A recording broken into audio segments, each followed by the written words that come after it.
Hey folks, this is Damo. I just wanted to give a quick tip on how to play the plunger a little bit more effectively for those students who have been asking me, specifically on the extended techniques beyond the hand motions. And I got pretty much everything that I learned about plunger straight from the mouth of Clark Terry, and we were taking a lesson. I got a chance to sit with him at Blue Note when I was in my formative years, like 15 or 16 years old. And he goes to me, Damien, there's really only three things that you got to do with plunger. Ready? I'm going to give it to you just once, maybe twice if you need it. You ready? Here it is. Now you can imagine exactly what I thought when he did that. He says, it looks to me like you might have missed that. Let me do it again. You ready? Ready? Here goes.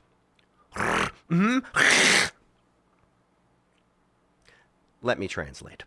So that first motion is a flutter tongue.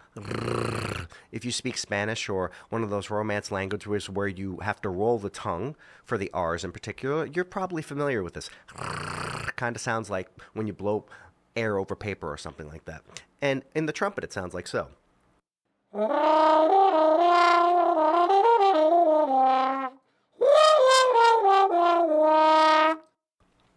It's a really cool sound.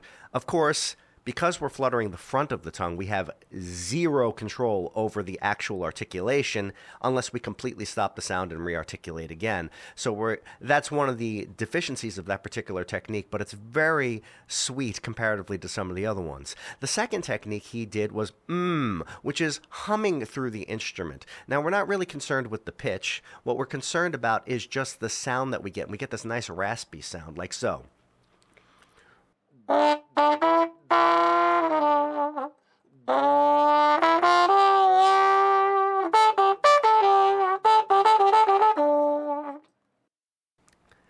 Somebody that you can listen for that, for instance. That was a little excerpt of Embraceable You, the solo by Roy Eldridge, the way that he interpreted that song.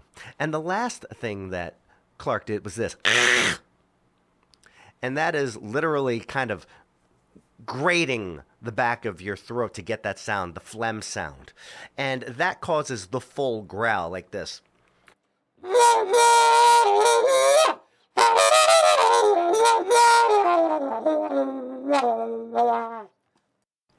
Obviously, we have zero control over the actual tongue at that point, so our ability to articulate is gone. But what we have is this raw emotion.